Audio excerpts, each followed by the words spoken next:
Ce jour est dédié pour que Shlomo ben Avraham soit béni de toutes les bonnes choses par Hachem, Bezrat Hachem. Amen. À la question de Rouven. À partir de quel moment on a eu des années terrestres? Ok, donc à la création du monde, Dieu crée le monde en 6 jours. Et après, il y a le Shabbat. Alors, je te pose la question, si je devine ce que tu veux dire, nous, on sait bien que les jours et les nuits sont, on va dire, sont définis par le soleil et la lune. Or, le soleil et la lune ont été créés le mercredi, le 4e jour de la création. Donc, comment se fait-il qu'il y a des jours auparavant? Réponse, Dieu a fait qu'il y ait des jours de 24 heures, je précise bien 24 heures, sans qu'il y ait soleil et lune. C'est un temps, 24 heures. Alors, ici, maintenant, c'est marqué, il fut soir et fut matin. Alors, ce n'est pas les mêmes soirs et matins que nous connaissons aujourd'hui avec lune et soleil, d'accord? Il y a eu une chose qu'on appelle le soir, une chose qu'on appelle le matin, et ce n'est pas encore un mouvement des astres. Même après le mercredi, lorsque les astres ont été créés, c'était le mercredi de la création, tout était figé, ça ne bougeait pas. Le système s'est mis en marche le vendredi. Et c'est là que commence le système astrologique, astronomique, d'accord, du temps qui fonctionne avec une réalité astronomique, ça commence à ce moment-là. Je vais expliquer ça à quel moment exactement le vendredi. Mais auparavant, donc le temps existe. D'abord, avant la création, ex nihilo, il n'y a rien.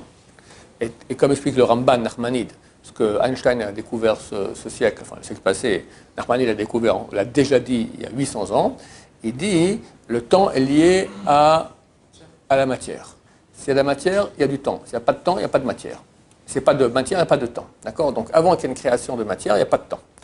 Dès que Dieu crée ex nihilo ce qu'appelle le Ramban Nachmanide le Ayuli, c'est-à-dire le magma, on peut dire comme ça, d'accord? C'est même pas encore de la matière, c'est ce qui va donner la matière. Il n'y a ni molécule ni rien, d'accord? C'est une sorte de, ça s'appelle le magma, comme ça s'appelle ça les scientifiques. Après, ça fait une soupe de particules élémentaires qui après a fait les molécules et pour finir, ça crée des atomes, des molécules, etc. Et on arrive au monde que nous connaissons. Ça correspond à ce que dit la Torah tout à fait, d'accord? Alors, au niveau du temps, je ne vais pas faire un cours là-dessus sur le sujet. On me dit 6 jours. Aujourd'hui, on est en 5781, qu'on respecte la dernière année avant que ma chère vienne. Et les scientifiques disent non, ça date d'il y a 13,7 milliards d'années. Quelqu'un se trompe. Personne ne se trompe, les deux sont vrais, tout dépend de quel référentiel on utilise. Pour cela, regardez les cours que j'ai à ce sujet, intitulé L'âge du monde.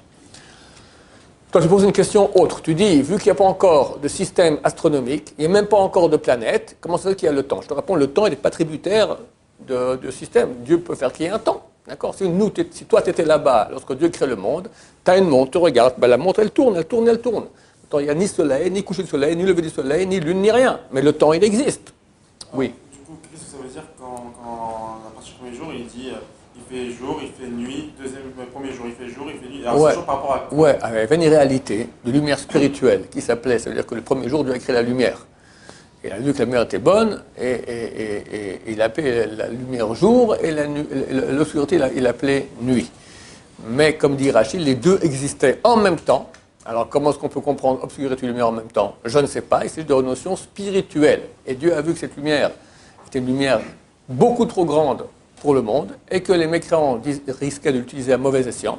Alors il a caché cette lumière pour les tzadikim de chaque génération. Ça veut dire que quelqu'un qui se travaille beaucoup, il vient de tzaddik, qui reçoit cette lumière qui est spirituelle, à la lumière de laquelle on peut voir. Il y a des gens comme Abraham Kanevski, ils voient des choses. D'accord? C'est clair. Le Rabbi Samba Shaul, c'était mon rave, d'accord, de grande génération, il voyait presque tout. D'accord? Tout. Même les Gilgul, les réincarnations passées, et le futur, et il disait un mot, c'est comment il est arrivé à ça? En se sanctifiant. Beaucoup d'études de Torah, jour et nuit sans cesse, ça sanctifie. D'accord? Cette lumière-là, spirituelle, c'est de ça qu'on parle. Après, le mercredi, lorsque Dieu crée le soleil et la lune, alors tu as la lumière que nous connaissons, qui est, c'est rien, on nous a laissé la gnognotte, voilà, en bon français. Maintenant, tout cela, il y a le temps, mais il n'y a pas encore une réalité astronomique qui est en marche. Elle se met quand en marche? Quand le premier homme il est créé. Le premier homme il est créé le vendredi dans la journée. Ça veut dire que tu as 12 heures de la nuit, d'abord, parce que chez les Juifs, tu as d'abord 12 heures de la nuit, après tu as 12 heures du jour.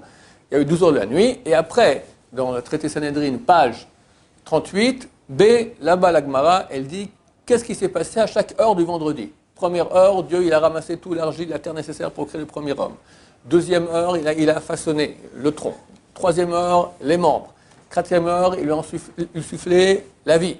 Cinquième heure, il se lève. Sixième heure, il commence à donner des noms aux animaux. Septième heure, il procrée. Huitième heure, il fait le péché originel. Là, tout est marqué à peu près, je sais pas que je me trompe un peu par-ci, par-là. En gros, c'est comme ça. Huitième heure, il fait quoi, le péché? Oui, je ne sais plus à quelle heure exactement. Tu peux regarder voir. Traité Sanhedrin 38b. Oui. Du coup, s'il fait le péché avant Shabbat, pourquoi dans la Gala, on a vu qu'on fait les nerfs par rapport à Adam, qui samedi soir, il a allumé le feu. Ouais. Et du coup, ça veut dire qu'Adam, normalement, dès qu'il a fait la Avera, Hachem, il est viré du Gan Eden, non? Et alors? Après, mais il a été viré du Gan Eden, il a fait Shabbat, et après il a fait... Tu t'es dit que le Shabbat, le Moshe Shabbat, c'était dans le Gan Eden, hors du Gan Eden. D'accord? Ok. Alors, le premier homme commence à vivre et reçoit la sagesse. On commence à compter depuis la 14e heure de la journée. Ça veut dire la deuxième du jour, 12 heures de la nuit et 2 du jour. Là, à ce moment-là, commence le système cosmique à fonctionner. Pourquoi? La deuxième heure du jour, c'est encore rien, c'est le tronc. C'est la Terre faite en forme de tronc. Parce qu'on voulait que 6 heures plus tard, lorsque l'homme déjà il a l'intelligence, il puisse voir la nouvelle lune. Quand le temps commence, qu'est-ce qui se passe? Le mois commence, l'histoire commence. L'histoire commence quand? Un début de mois. Attends, ça veut dire quoi dans le judaïsme, un début de mois? Le début de mois, c'est quand sont alignés le soleil, la lune et la terre. Tu regardes la terre, non, tu es depuis la terre, tu regardes la lune, qu'est-ce que tu vois? Rien. Tu peux rien voir. Pourquoi? Parce que la face éclairée de la lune, elle est côté soleil. Tu as le soleil, tu as la lune, tu as la terre. Tu regarderas dans le calendrier, c'est quand c'est Rosh Chodesh, tu vas chercher la lune, je te donne 1 000 € si tu vois une lune. Il n'y aura rien. Parce que Rosh Chodesh, en tout cas le Molad, ce qu'on appelle le Molad, c'est la nouvelle lune, d'accord? C'est le moment où la lune passe entre la terre et le soleil, ce moment elle est invisible. Complètement invisible. Elle est exactement dans l'axe. Donc, le soleil éclaire la face pour nous cacher, d'accord? Et la face que nous sommes habitués de voir de la Lune, elle est complètement noire. C'est le grand miracle. Comment est-ce que nous connaissons ce moment-là? Vu qu'on le voit. Une fois par mois, il y a ça. D'accord? Le 29e jour, non? C'est, alors, les sages d'Israël ont reçu, c'est écrit comme ça dans le traité Rosh Hashanah, page 25, qu'on a reçu que par les prophètes, d'accord, c'est un secret, c'est le Soda Ibour, la longueur du mois lunaire. Et ça, les scientifiques, durant toute l'histoire, se sont battus à quelques secondes près, d'accord?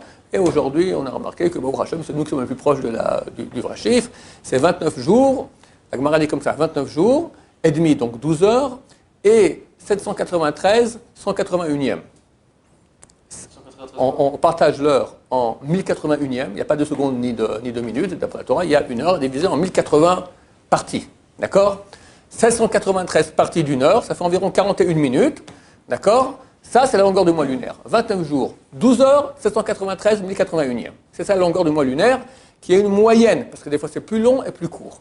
D'accord? La Lune, des fois, elle fait plus long, des fois, elle fait plus court. D'où on connaît ce chiffre? D'où il vient ce chiffre? Je veux dire qu'on l'a reçu, mais comment on l'a reçu? C'est un peu plus compliqué.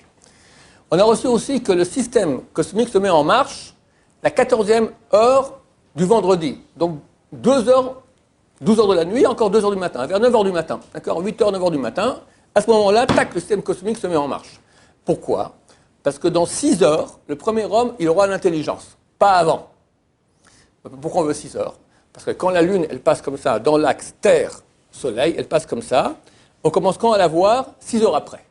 6 heures après qu'elle soit passée comme ça, on voit commence à avoir un petit croissant très très fin, parce qu'elle a commencé à quitter l'axe Terre-Soleil, donc elle bouge, donc tu peux commencer à voir un peu de la face qui est éclairée.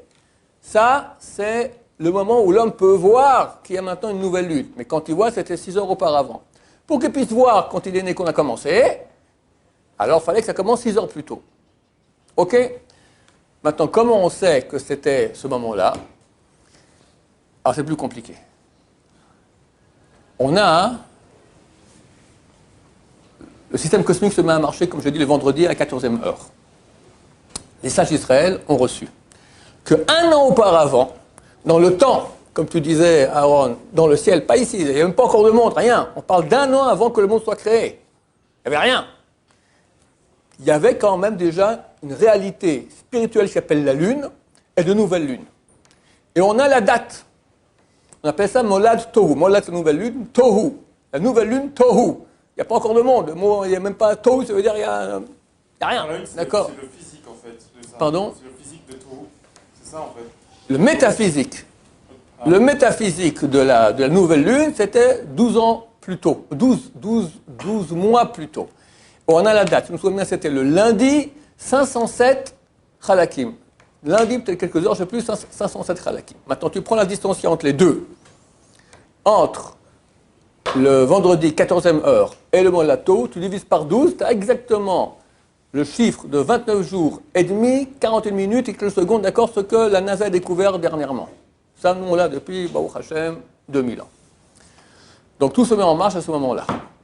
Et dès lors, on suit le mouvement pendant toute l'histoire, à part un moment, le déluge. Pendant l'année du déluge, le déluge a duré pendant 1 an, c'est marqué à Mazalot Loshimshu. Le système cosmique n'a pas fonctionné.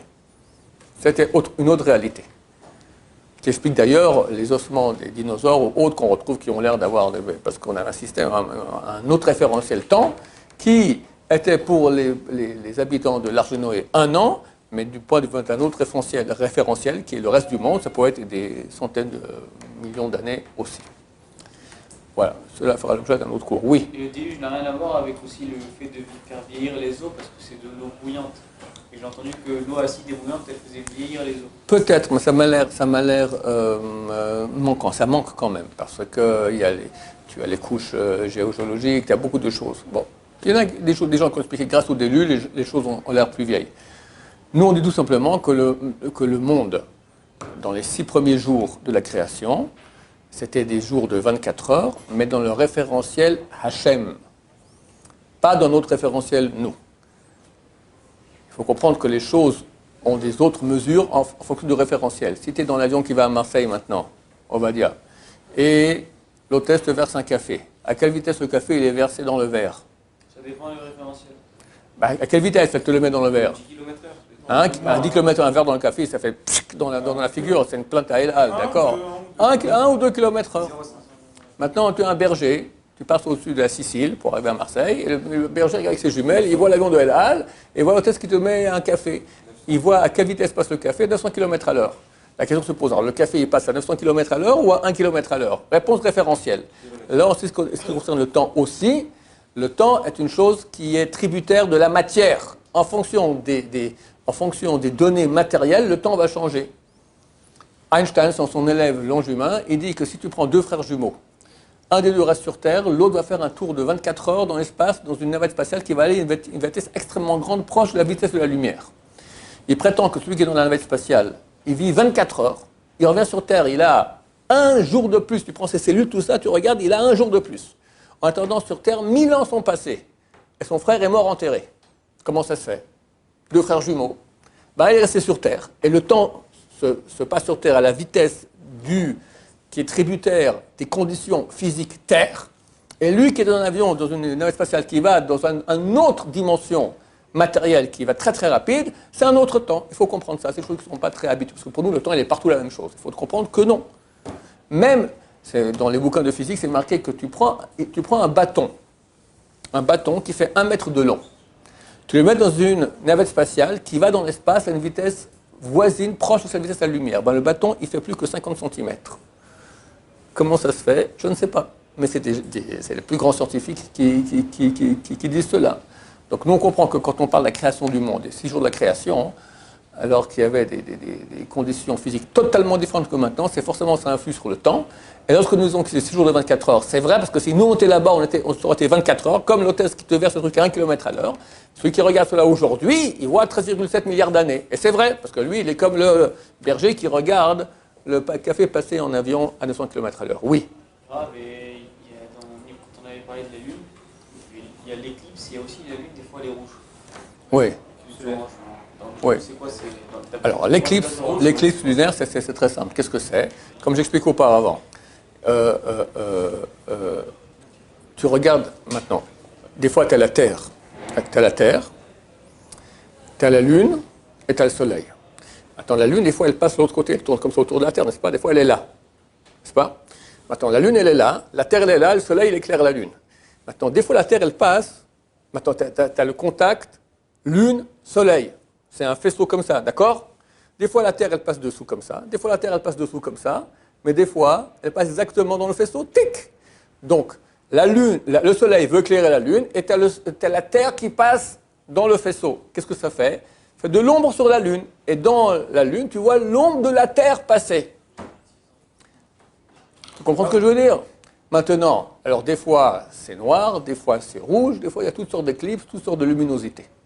Maintenant, des fois tu vois la Lune toute rouge, c'est pas compliqué, tu vas aller tous les jours, d'accord? Tu vas aller là-bas sur la montagne, tu regardes dans cette direction, tu verras tout à part Roche-Rodèche où il n'y a pas de Lune, d'accord? Tu verras qu'à un certain moment, tu as la Lune qui se lève comme ça, elle est orange, rouge, etc.